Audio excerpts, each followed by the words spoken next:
Hey guys, my name is Chris. I am the lead genius here at South Shore BMW. Thanks for checking the video out today. So we have a lot of customers with ID8 now because ID8 has been out for quite some time, and they have some questions. And the question that really is centered around it is related to the BMW ID. So a lot of times what people are finding is that different things can happen and they may not be signed in, or the right thing may not be happening, and then they can't use a feature, and that's new to them because they don't understand why they can't use something.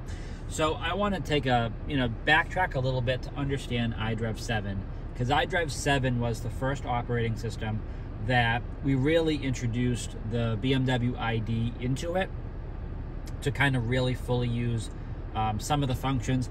But in iDrive 7, you never truly were locked out of things. The only thing that you really just didn't see is if you didn't accept the terms and conditions, you didn't have all the apps on the apps page or something like that. But at no point would the system actually block you out to say, hey, look, you can't use something unless you actually sign into your BMW ID. And that is most definitely not the case with iDrive 8, and the iDrive 8 just does not care.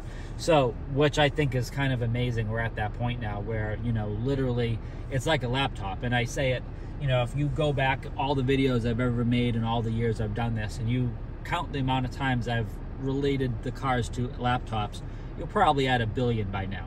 However, it's actually happening. I'm using that as an example, in the past, but it actually is happening now. So if you go into a feature of iDrive 8, such as Automate Habits, and you're not logged in with your BMW ID, you're not getting that function. There's really no two ways about it, which is, I think, just fantastic in a way that we're at that point. And the reason I say that is because 9 times out of 10, a lot of the setting issues that we have in the cars, such as the profile settings is not right, the ambient light doesn't stay, remote start doesn't stay on, all my things are not right. 9 times out of 10, it boils down to the customer is not signed in to their operating system with their BMW ID. And that is not really a good thing to do. But it is something that iDrive 7 allowed you to do as an option and kind of, let you roll with it. Well, here's the thing though. You can go into iDrive 8 as we are now, and what you can do is you can adjust your seats, your side mirrors, anything you want to adjust to, and you can press set then 1. And that will save those basic functions to the key. But here's the thing. If you're not signed in, iDrive 8 is not going to remember. And every month, it's going to erase those settings. At least that's what BMW tells us. Now, I don't necessarily know if they've carried through with that, but that definitely was an opening threat of introducing iDrive 8 to us to say, hey, by the way, if your customers are not actually signed in and you're under the guest account in iDrive 8, that stuff is just not going to work. It's not going to work, and we're going to erase those settings every single month just as a reminder to everybody that you really should be signed in. So, there's two ways of looking at it. I understand it, but from the perspective where I'm always troubleshooting and trying to fix cars and understand what's going on, they're kind of right. They do have a point. When you are signed in and you're locked in and your physical settings from your key is linked up to your My BMW app, and that is linked up to your profile in the car, everything just works.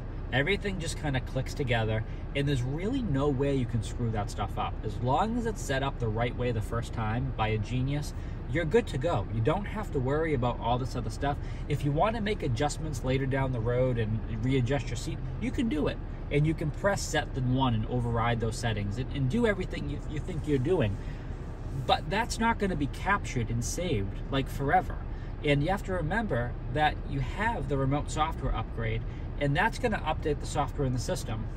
That's really good and really intuitive, but anything with technology, any expert would tell you, nothing is perfect when it comes to technology. So what's going to happen at some point in time is you're going to get logged out of the system, and you're going to have to log back in again. And if you log back in and all your settings and the things that you've done in the last, 6 months are not actually in there, that's a major loss. You've just lost all your destinations, you've just lost all your settings, your ambient, all this stuff that you've been doing is just gone. And so it really makes sense that when you are logged in and you make those adjustments on your seats and you save that again and all this stuff, it carries over. And the benefit is, if you get a new BMW, you can sign in with your BMW ID and all of your content that you already have just moves over. That's probably the best thing about it, is you don't have to start the process all over again.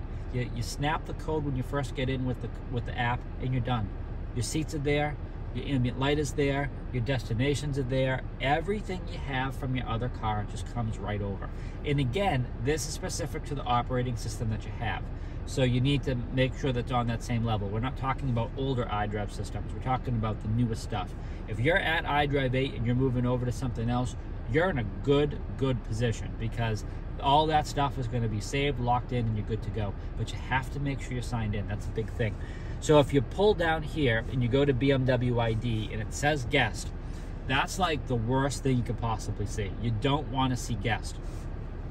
You want to do that, and it even tells you right there, you need to log in to save personal settings like seats, recent destinations, to be able to use all functions without any restrictions. You really need to do that, because otherwise it's just going to make your life a little bit more difficult, and you're not going to have the type of experience you probably expect to have in this car, which is truly a shame, because you have like crazy technology in these cars now. And I'm telling you, I film a lot of videos in a lot of different cars. It's not all just BMW. BMW is light years ahead of most other brands, even premium brands. They have just been so far ahead with the iDrive system and the infotainment, because they got a head start and started it over 20 years ago, and they've just continued to build and evolve over time. In the thought that you would potentially not maximize all functions and benefits at your disposal just because you're not signed in is just crazy, because we have to sign into everything today. We got to sign into apps and all this other stuff. It's just a part of life now. We're just what we do. We got to sign in. Please sign in. So that's kind of the point of this video, is just making sure that you're signed into the guest account, that you're not signed into the guest account. You have your My BMW ID linked up there. There's even a section where they actually read out to you the benefits of the BMW ID, so you really understand the benefits and the value attached with this.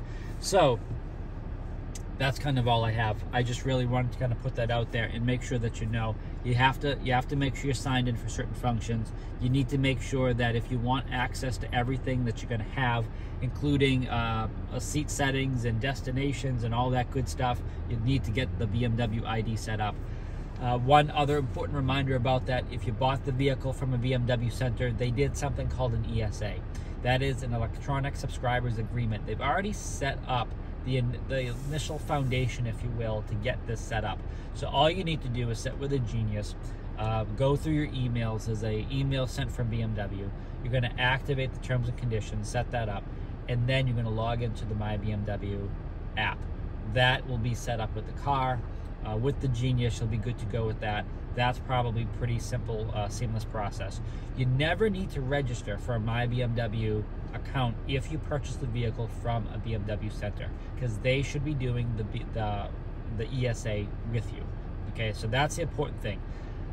If you do your own registration, that is if you're a second owner, meaning you're a secondary driver, or you purchase the vehicle not at a BMW center, because only BMW centers have the ability to do those internal ESAs. So keep that in mind as well. If you are the primary driver, you're purchasing the car from a BMW center, you are getting the ESA done at the BMW center. They will get you linked up. They will help you out with everything. If you're a secondary driver, or you're purchasing the vehicle from a location other than a BMW center, then that's when you'd have to go in there, register. You do have to provide a bit more information if you're registering, because BMW doesn't really know who you are. And if you actually bought the car, so they need a little bit more information of where you purchased the car from, the purchase info, all this other stuff, but they will eventually get that linked up and good to go. So again, my name is Chris. I am the lead genius here at South Shore BMW. I hope this has been helpful.